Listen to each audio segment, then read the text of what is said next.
Brandon, you're the star today because I feel like it got as worse as it could get for you because you were up by so much.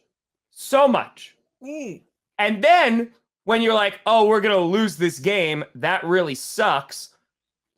They go and complete a Hail Mary. And then after the Hail Mary, they don't get the 2-point conversion because there's obvious pass interference that the refs don't call. And that's how the game ends. It's the hope that kills you, buddy. You know, it's like the football gods just want to torture me because, roller coaster of emotions, man. Yeah. That game was it because, Broncos jump out to a 21-3 lead. I'm at the peak of the roller coaster, baby. I was bragging about how much fun I was having watching football again. I'm like, this is fun. This is fun.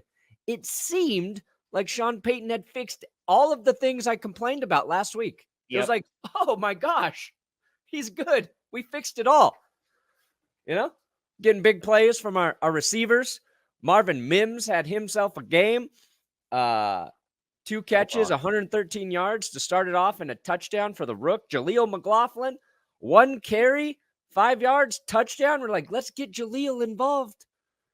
Then he doesn't get any more touches. Kareem Jackson, who I defended last week for his bad hit, he gets ejected for a worse hit. Definitely worth the ejection. Right before halftime, Russell Wilson fumbles the ball. And at that point, I'm like, you know what? The refs missed a face mask on Russell Wilson on the fumble. Things get better. I'm like, I don't even care, guys. I don't care. It's a ticky-tacky face mask. I'm not worried about it. Commanders they just chug along. Brian Robinson just torch their defense. People are like, let's fire Vance Joseph now. I'm like, dang, I didn't want him hired. It's week 2, and we're already firing our coaches to fix our problems. Mm-hmm. And we were down by 8 points. Like, this is just how it's going to end. Just how it's going to end.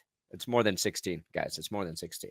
Then you see your team make the most improbable of plays, the Hail Mary. Wilson takes a shot as he launches his moon ball into orbit. I mean, Elon Musk's satellites were looking at that thing. They're like, oh, where'd this fucking football come from? I remember my first Hail Mary. Bounces. Brandon Johnson catches it in the end zone. I've got the touchdown, Tom. But I forgot. Oh, no. We're down by 8, not 7. And the reason we're down by 8, Tom, is the Commanders were also given a 2-point conversion. So earlier in the game, officials rule not a 2-point conversion. And then they look at the review, and there's not conclusive evidence that Brian Robinson ever broke the plane. They're using a weird shot out of the back of the end zone, so they give the Commanders 2 points. Again, at the time, I'm like, who cares? It's 2 points.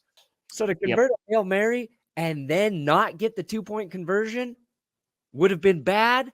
But the fact that there was pass interference on Courtland Sutton, who famously can never get a pass interference call, he's the whole reason I've got a shtick against Sauce Gardner is because Courtland Sutton was the guy who he kept interfering and the officials wouldn't throw a flag on last year. So yeah, it was bad. And I started my stream. I started my stream by defending the curse against the Lions.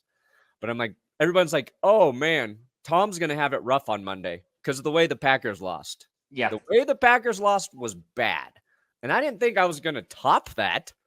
And then halfway through, they're like, it's going to be so funny to see you happy Monday and Tom really upset about how his team choked. It'll be a nice change-up. The change-up was about our damn teams choked, Tom. You know why, Perna? End scene. You know why? We ride and we die together. That's honestly the most apropos clip possible. That's right, possible. See, here's the thing. Who had the worst loss? Because, like, the Packers, I was like, damn, 12-point loss, the fourth quarter, that's the worst since the NFC Championship game against the Seahawks. Like, that's really bad, right? That's one. I was like, that's not great. And then the Cardinals blow a 28-7 lead. But I'm like, I don't know.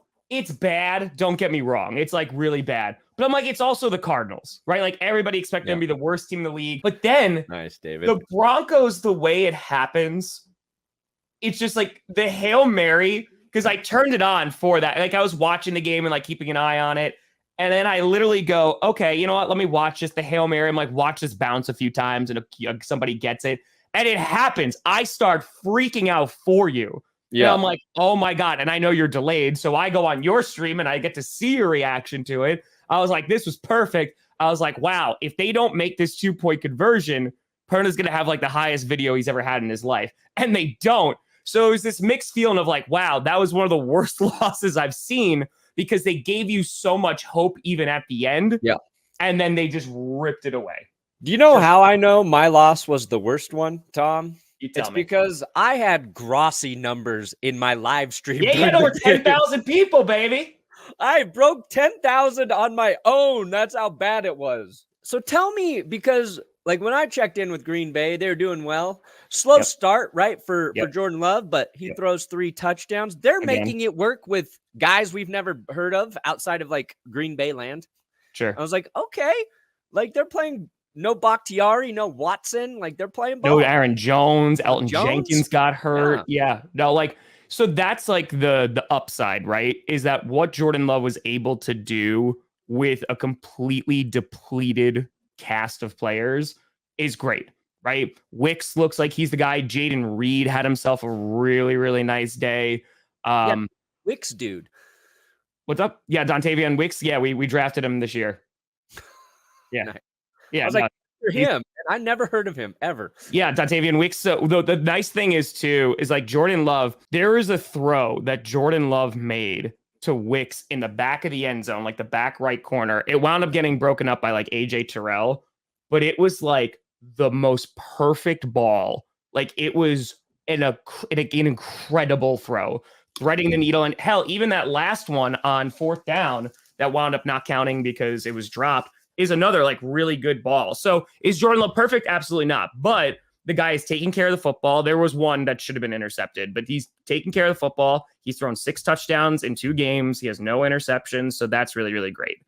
The issue is that the third quarter was like all Packers. Before that, Jair Alexander dropped what would have been a pick 6. Then Quay Walker dropped an interception. And the Packers, who were like, Bijan was having a good day. Algier was having a pretty good day. The Falcons were down by 12 heading into the 4th quarter. And the Packers ended the 4th quarter, I think, with 7 total yards. They had 2 3-and-outs. Technically, then they just went 4 and out for the last series. They gave the ball right back to a defense that was already tired. And the Falcons were like, well, we're not going to do anything fancy. We're just going to run the ball down their throat.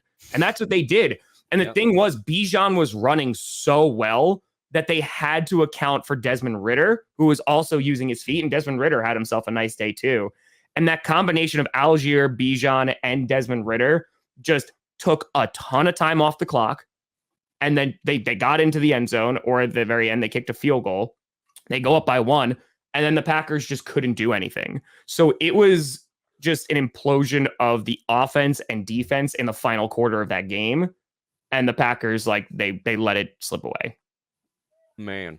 So it sucked, but like, that's like a traditional bad football loss. Yeah. Right.